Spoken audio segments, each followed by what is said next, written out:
In this video, we are going to look at the third concept in the segmentation, targeting, and positioning strategy. We want to talk about positioning. What exactly is positioning? Positioning essentially is what does your brand hold in terms of an image or in terms of a value in the minds of the consumer. Simply put, that is what it means.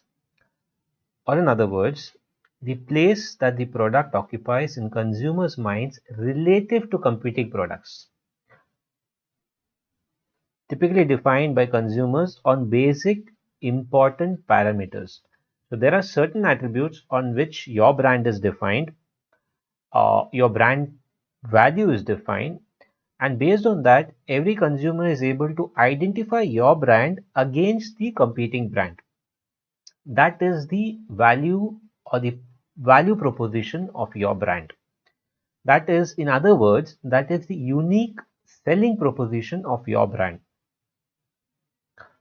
also called as the USP in the marketing terminology. From a marketer's or an organization perspective, it involves implanting the brand's unique benefits and differentiation in the customer's mind. When we say involving the of an implanting of the brand's unique benefits, now our brand stands for something. Every organization brand speaks about something when it comes to whether it is the product or a service for that particular brand. Every brand has some kind of differentiation, parity differentiation point in terms of the value that it has holds for that particular product or service. But how, when we talk about creating a positioning, we talk about being able to implant it in the mind of the customer when that particular point is spoken about, the customer should be able to remember that brand. For example, when we say cold drinks, the first thing that should come to a customer's mind is either a Pepsi or a Coke. So Coke has to stand right there on top, or Pepsi has to stand right there on top, not the other brand. So you need to be right up there. You need to be able to tell people that I'm here in this segment and this is what I differentiate. When I say toothpaste with color, and you need to come up with that's close up is always in your mind. When you talk about whitening, teeth whitening, or you talk about sensitive teeth, you talk about Colgate sensitive. So you stand for some kind of proposition, some kind of value, and that is what basically differentiates you. I can remember Move, a very famous pain balm. When it came into the market, uh, it was already flooded with a lot of pain balms in the market at that point in time. There was Iodex, there was the international brand, there was Tiger Balm, and there was Zandu Balm, and there was many other brands. And Iodex was also doing pretty well. But after Move came into the market, Move realized that there are already a lot of pain balms in the market. We won't just call ourselves as a pain balm. If we call ourselves as a pain balm, then we will get diluted in this already crowded market of pain balms. We are just going to be another alternative. How do we differentiate? How do we become something so unique that the customers will remember us, that people will be able to remember us? So what they came up with is a very beautiful ad, and they came up and they made themselves the backache specialist. Get me clear on that. They call themselves as the backache specialist, not the pain specialist, specifically for backaches. You remember the very famous Move ad which says "Ah se aha tak." Anything where it comes to back pain, you have to think about Move. Ideally, Move works for any kind of pain in your body. It works for your knee pain, it works for your head pain, it works for your hand pain, any joint pains. But they came up as a backache specialist. So they stood out. Automatically, Move stood out. Anybody had a back pain, they could only think of Move because Move created that brand image in the mind of our customers. That is the power of positioning. We already have a segment that we want to serve. We already targeted and chosen the segment. But now it's about, in the already crowded market or not so crowded market, we want to differentiate our brand, and that is what we do by market positioning. How do we do that? Certain thing called as positioning maps help us that plot the perceptions of the brands that are in the minds of the customers, and also maps it against the brand's perception. We'll look at that in the coming slide. A good positioning has to be very aspirational. It has to have room to grow. It has to have one foot in the present and one foot in the future. The idea of creating a value proposition is being very customer focused, and a solid reason as to why the target marketing should buy a product or service. It should be the primary goal of any marketer while creating a positioning.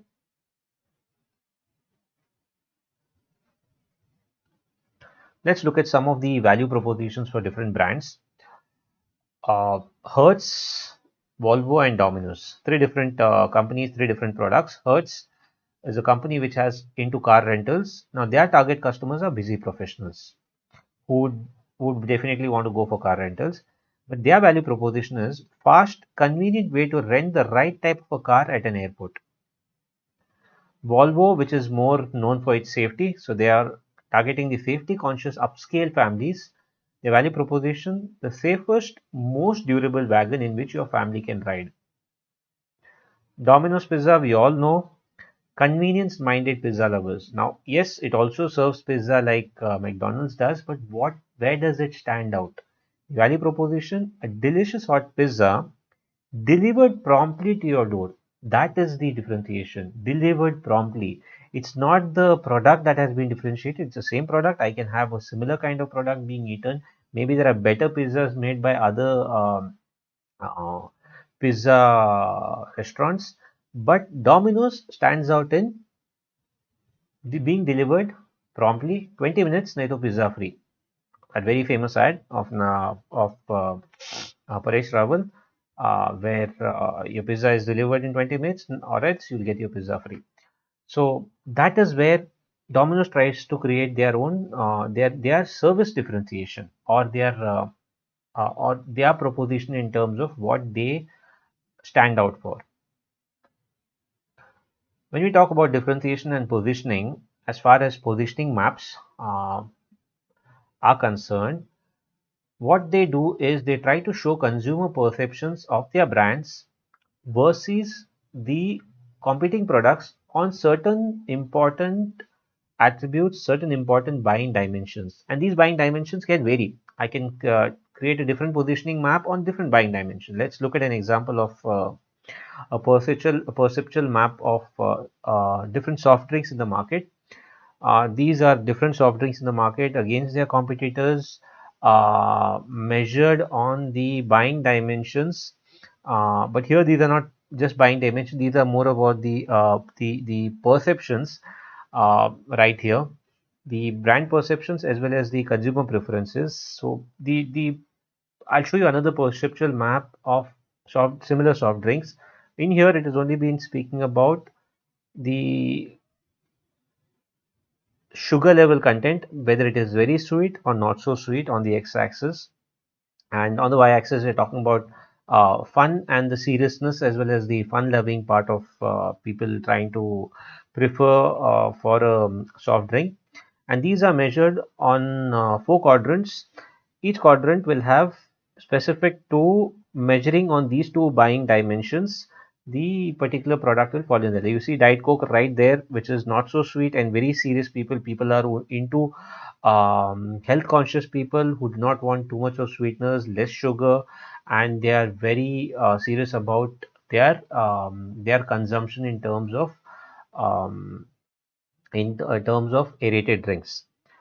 But when we talk about most of the other things like Fanta, Pepsi, Mountain Dew, Sprite, which are like very very sweet, and more about people who are into you could say the fun loving. Mountain Dew is more about that, right? It's more about people who are adventurous, fun loving. They fall into that category. So that is the category that you target. So accordingly, your proposition and your value proposition, your entire marketing campaigns, your entire promotional efforts will gear towards that. This entire positioning maps helps you to do that. When we do this, what it tries to not just tell me where do I stand or where do different brands stand or where do consumers perceive me to fall after they start buying my products. I fall in the right category, whether the brand has perceived the category well and whether it has actually fallen into the category based on the consumer perception, but also reveals something called as holes or openings that suggest unmet consumer needs and marketing opportunities. Means if I'm a new brand of soft drink who wants to enter this already crowded space, and I see there's this space called serious buyers and people who are health conscious and they're looking at not so sweet, they're looking at aerated drinks but not sweet drinks. I see only diet coke there. Maybe I can come up with a drink and I have less competition. I can fall in that quadrant and I can basically make some profit. I can target a profitable segment. I wouldn't want to enter the first quadrant, which is very sweet and fun loving, because I know that is going to be a very loss making segment for me. It is already a overcrowded market. This is what positioning maps helps you to do, helps not just in understanding the consumer perception, but also helps the marketer to find those holes or openings. This is the same soft drink market by marketing study guide mapped on a different parameter. Not just parameters which we saw earlier was the sugar content, very sweet, not so sweet. Same thing here, sugar content, low in sugar, high in sugar, but the y-axis is not about the fun loving or seriousness, but about high in caffeine, low in caffeine. And based on this, different brand have moved into different categories again based on, remember that perception is a very subjective matter. So when I talk about entire thing about market positioning is subjective, it is emotional, so it can vary over time. It is all depends on people's attitudes, their beliefs and their emotional state in the way they perceive the brand, which may not be the same over a period of time. It can change one controversy with a brand and the next thing you know your brand has fallen in the minds of the consumer and your positioning, you'll have to change, you'll have to reposition your brand, and that is a concept in marketing called as repositioning. We'll come to that. And these perceptual maps help us do that. They help us reposition our brand and move from one quadrant to another quadrant, and if we are not making so much of profit in one quadrant, we can always reposition, rebrand ourselves and move to a new position, new category. If you look at this, they're also measuring one more parameter. They're also looking at one more attribute, one more buying dimension. They're looking at customers in terms of males and females, in terms of age, demographics. Which kind of customers prefer what kind of what you say drinks, and in what attributes that we have mapped on the x and y axis. This actually reveals and opens up another insight into not just the entire quadrant characteristics on which we have mapped, but also about the kind of customers who are consuming the products. Helps you understand further and helps you tailor your marketing strategies accordingly. Perceptual maps is actually a perceptual map or positioning map is a very powerful tool used by marketers. This is for your reference. You can take a look at it later. Global automobile brands measured on conservative, sporty, affordable, as well as classy.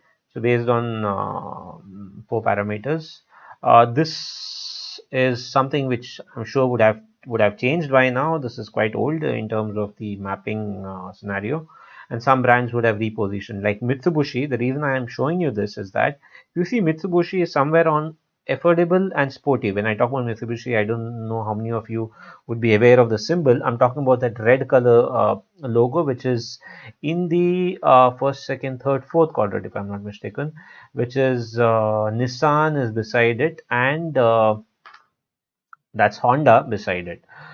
So what Mitsubishi realized is we are into this segment and they wanted to reposition. So they moved from that position into the conservative and classy segment where Jaguar and Mercedes-Benz was, and so they repositioned. Mitsubishi wanted to move towards being classy and conservative, so emphasizing on your driving pleasure and They wanted to emphasize on safety, design, incorporating more modern sleek design. So they reposition themselves, and it's possible once you basically are able to align yourself and figure out where you stand. Next, we'll look at choosing a positioning strategy. We have looked at what value proposition is. We looked at some examples of certain brands and their value propositions. We looked at the positioning map and how it helps marketers as to basically understand where they fall in terms of customer as well as brand perception and how could they reposition themselves. Now, where do different brands fall in terms of their positioning strategies? How can you differentiate yourself? One, you can have product differentiation. We'll look at this in the coming slides much in detail with different examples, beautiful graphic examples. Service differentiation. Service differentiation in terms of ordering ease, delivery. Now you see this when we talk about Domino's, they fall here. This is the delivery part of it. Ease of ordering and delivery. Delivery is, they come up in 20 minutes or pizza free. That is where Domino's tries to differentiate in terms of the service. Service differentiation also many brands in terms of after customer sales service, customer service after product service also is something customers some certain brands try to stand out. Customer training, customer consulting, installation, all of these fall under your service differentiation. And ordering ease, these days you have apps, everything has an ease of ordering, can go onto app if there's a brand which is basically able to deliver you products and also allow you to order the products at ease, that also is somewhere around the service differentiation. Channel differentiation. Now when we talk about channel differentiation, we are basically talking about the element of again, I can look at Amazon. Amazon is something which moves from an online channel. Everything is, you sit at your home, you have your products delivered right at your home. It's direct home delivery, and it's basically direct buying without you having to any hassles of you going towards uh, the offline store. So that is one of the channel differentiation. You can also have, that is the coverage. Basically the expertise that you stand for, the performance that you deliver could also be a channel differentiation. Relationship. Now, relationship differentiation is something new that has come in. Earlier, there was only the first three as well as the last two. Relationship is holds even more value these days. Banks follow a lot of relationship differentiation, and they trust people. They basically emphasize more on this. Image differentiation. When we talk about image differentiation, the things that the first brand that comes to our mind, which actually I don't know about how well they are right now in the market, but they were quite popular at one point in time, and they still are. Is Patanjali. Sorry, Body Shop also, but Patanjali is in terms of the image that they try to create in the minds of the customer.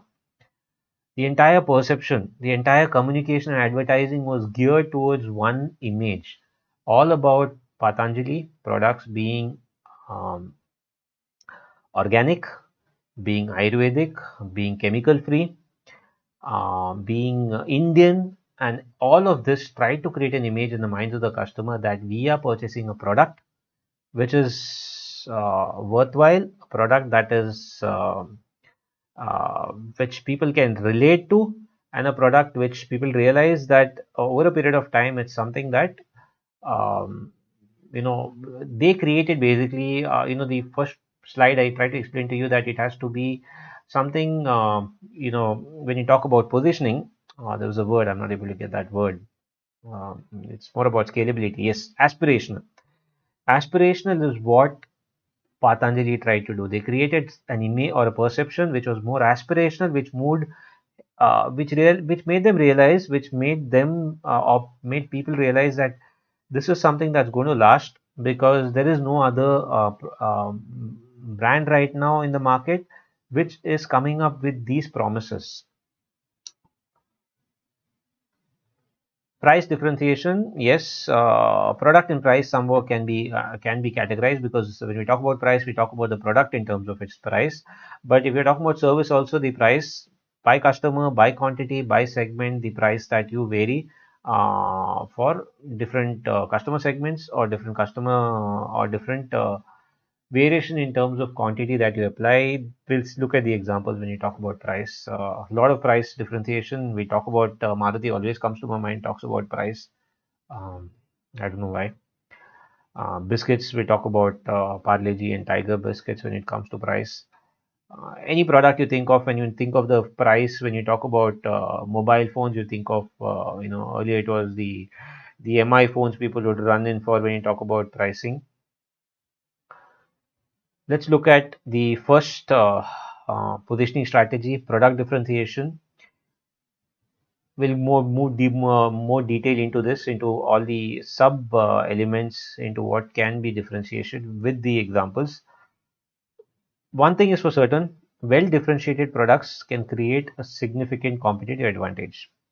As we see in the different examples, you'll understand how a company's products can distinguish itself from the competitive products in the way they are offering their product, in terms of the in terms of the different attributes of the product. Different attributes that they can differentiate their products in terms is form, number one. Form could be anything, the size, the shape of your product.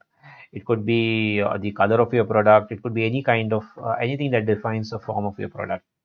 Features of your product, it could be the technical specifications of your product. Again, it could be color in your feature. It could be anything that varies. We'll look at examples that makes it clear for you in the coming slides. Let's just go through the definitions in here. Performance quality. When we talk about performance, again, you can define a product in terms of its quality of its performance, superiority of its performance, in terms of low performance, high performance, and the higher the performance of a product, the that is a product you would want to go for. In terms of quality, uh, why the word conformance is because conformance or conformity means that there is a particular specification, there is a particular degree of quality that you want to adhere to, that you want to meet, and if your quality meets that standards, then you can say yes, this is of that high quality. People measure quality of products based on a standard. Toyota is known to be of very superior quality products because they're measured on a very high standard. When you talk about in terms of cars, durability, how durable, which means how long lasting is your product under stressful conditions. It could be any kind of product which you're talking about. We're talking about your kitchen appliances, vehicles. How reliable is my product? These are general characteristics. Let me reiterate that. And when I talk about each of these characteristics, there are different products that comes under each of these characteristics. Reliability. The promise that your product will not malfunction or fail within a specified amount of time. The guarantee that you provide, that 3 years guarantee, 5 years guarantee you provide, saying I know nothing's going to happen to my product.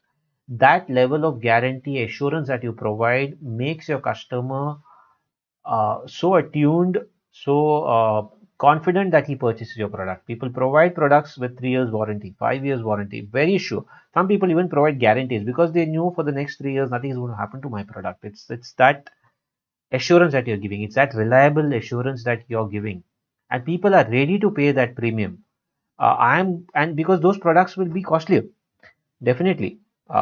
Think of any product. You talk about gaming products. You talk about there are high cost gaming laptops which give you that kind of reliability, which but cost a lot. Costs in terms of more than 1.5 lakhs.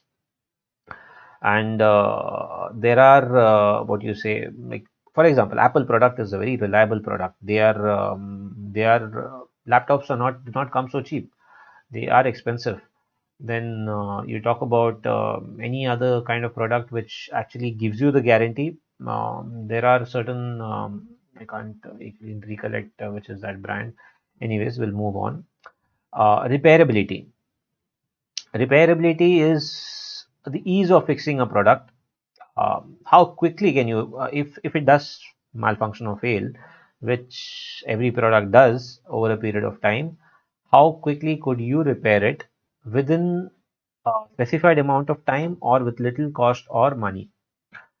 That is your guarantee that we say, service, 24-hour service provided to you, or we will ensure that we provide a fix within 3 days, within 4 days, whatever kind of whatever kind of promise you're making.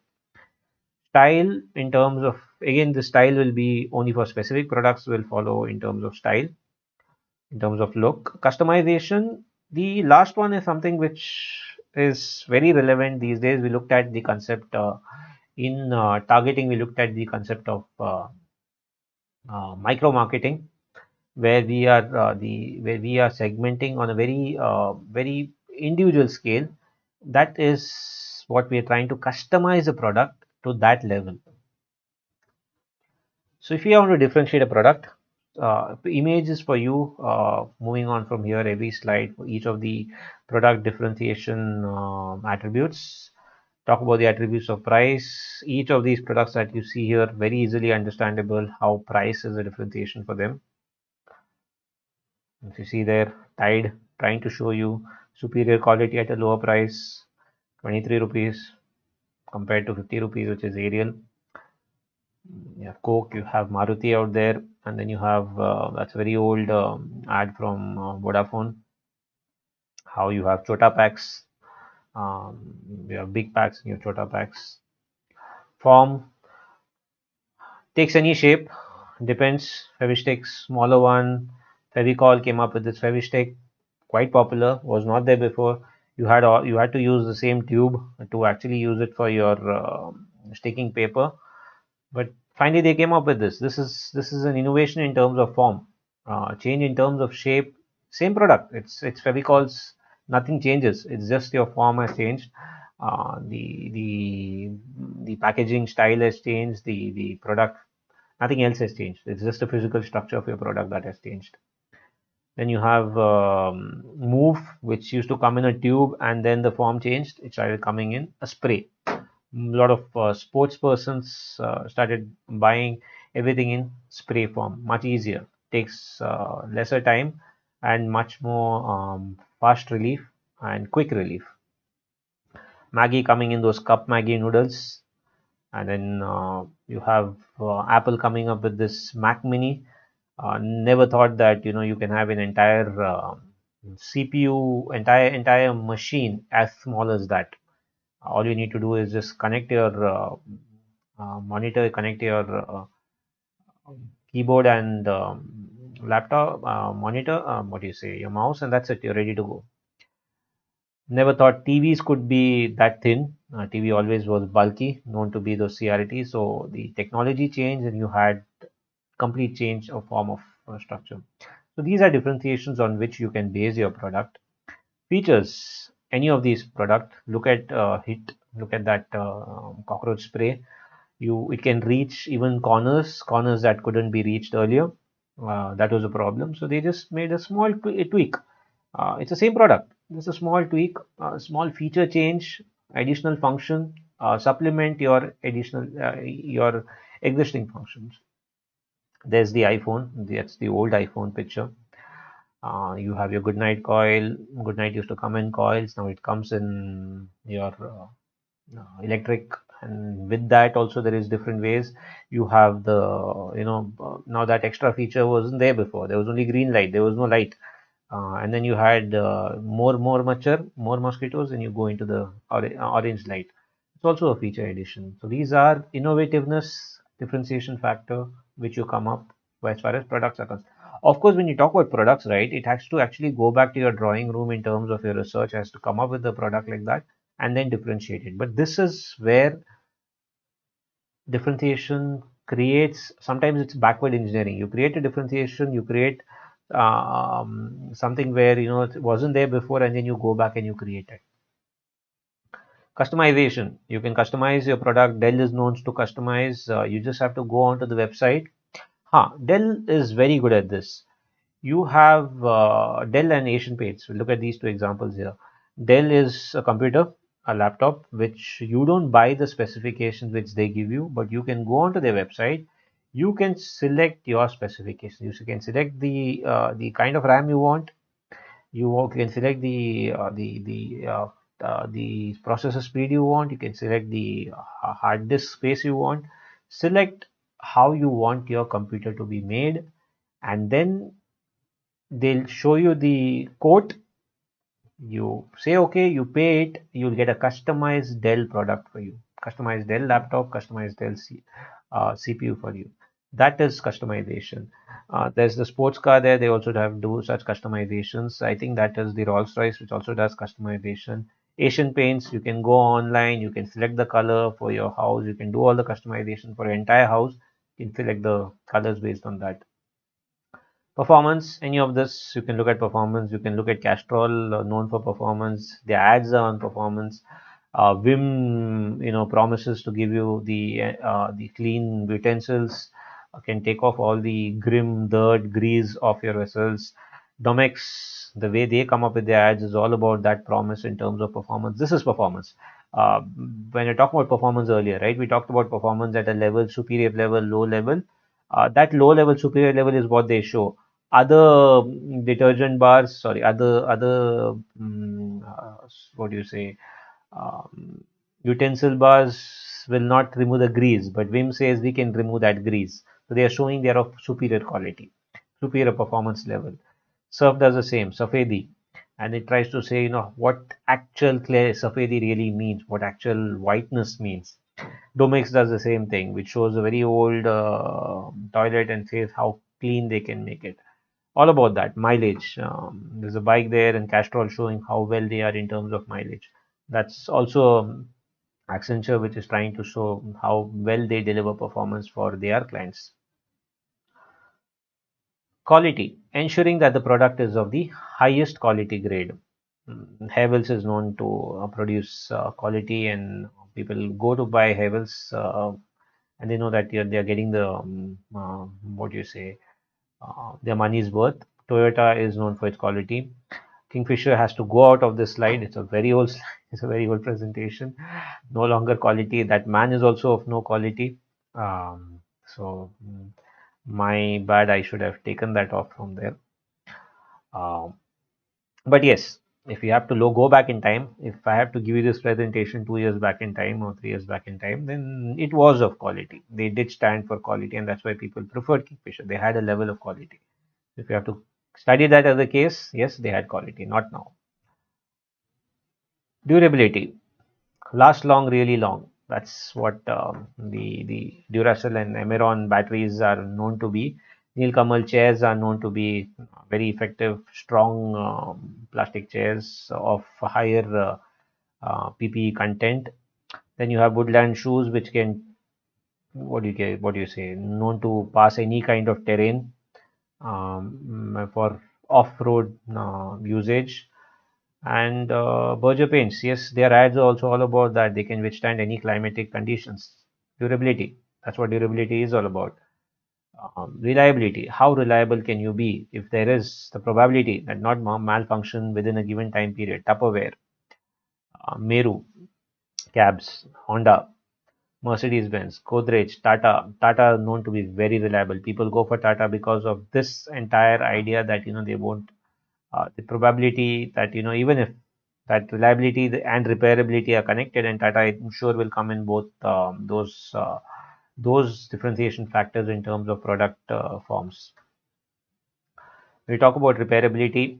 Yes, Windows is known for that, uh, and they have Windows keeps coming up with these updates. They fix, they have automatic fix, automatic repair.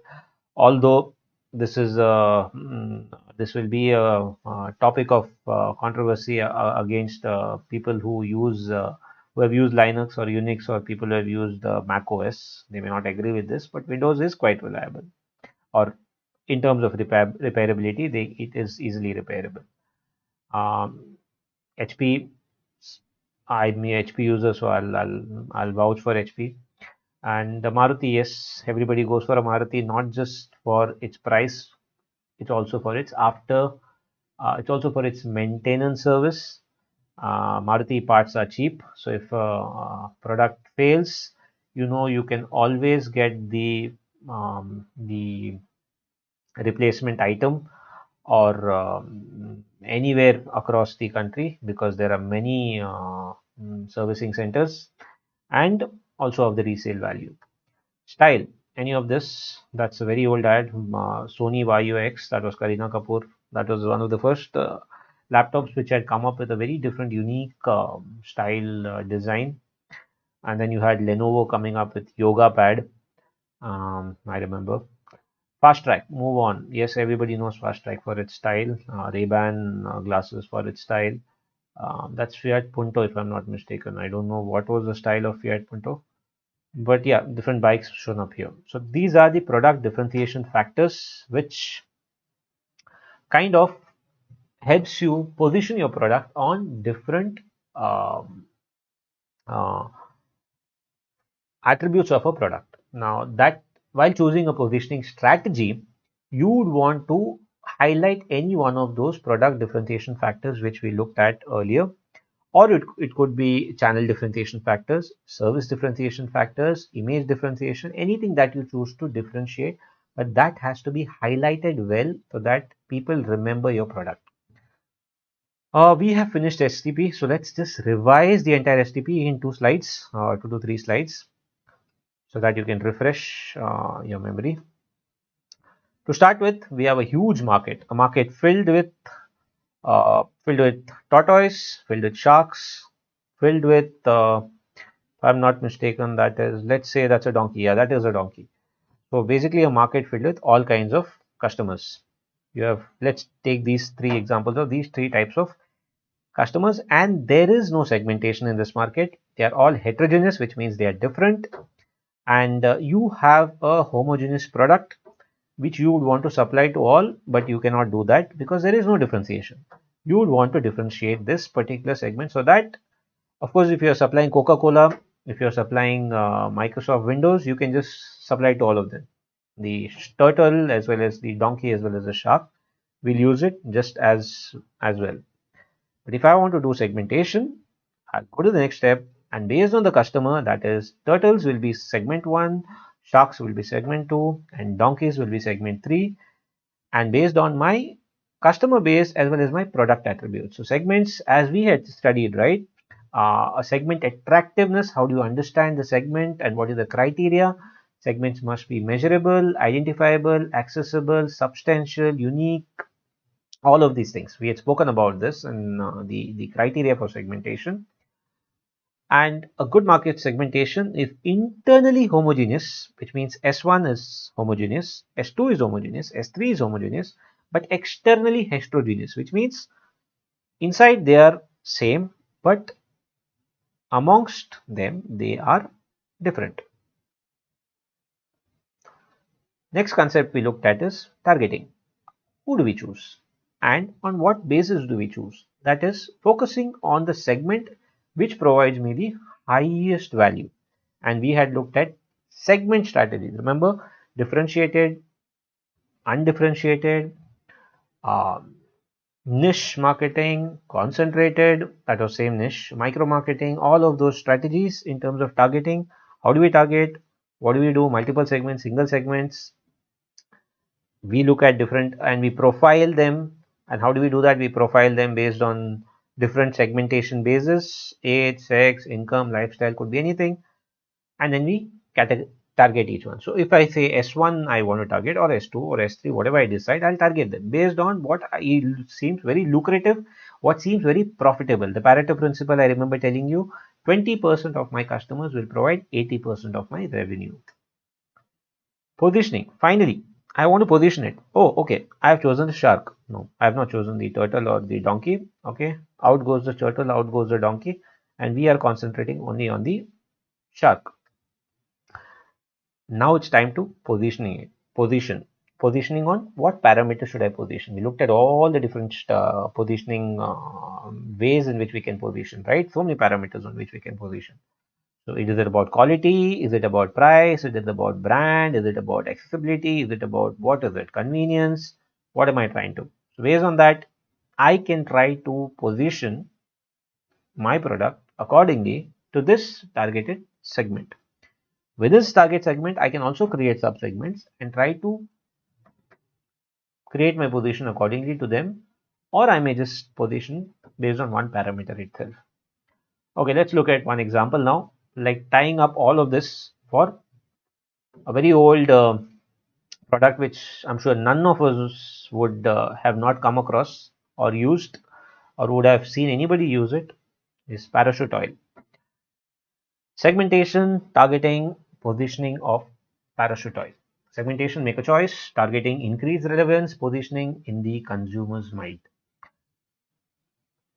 On the left, we're seeing the product: Parachute coconut oil, Parachute advanced, Parachute jasmine, Parachute therapy, Parachute advanced stars, shampoo. How do they segment it? Everything is hair care, so there's nothing, no difference here. It's all hair care. Only thing is, when they're trying to create a target, you're looking at all classes when it comes to your general Parachute coconut oil. It's for everyone. Anybody can use it. Positioning is, they say it's purity, and the differentiation point of differentiation under positioning is innovative packaging. It's that packaging which everyone, it has not changed over the years. It has remained that same packaging, blue color packaging. Blue, you can identify Parachute from far away in a particular huge department store also. When we talk about Parachute Advance, which it came up with later, it was only for working women. The target segment is different. Yes, it is hair care, but working woman was the segment, specific target segment, and they positioned to be Parachute Advances for strong hair. A little differentiation was on, it's a light, fragrant in terms of the differentiation. Parachute Jasmine, similarly, young and appearance conscious consumer. Appearance conscious, people who are very conscious about their appearance. Parachute Jasmine positioning was non-sticky hair oil. Again, differentiation, light and fragrant. So, just somewhere where does it stand out? So, all of this parachute therapy was positioned only for hair fall solution, was targeted at people who are image conscious, and the differentiation was 45 days therapy. Somewhere we are trying to say that, within 40, a promise, this is a promise, within 45 days, we are going to be having a promise that hair fall will actually stop. So that's all I have. I'll end with this slide on parachute. By now, I'm sure you would have gone through the earlier two videos on segmentation and targeting, and you're pretty much clear with STP, the basis for marketing strategy. You have to, any brand which does a marketing strategy, which goes on later to develop anything, has to go through this. Without this, marketing strategy would essentially fall flat. Thank you so much.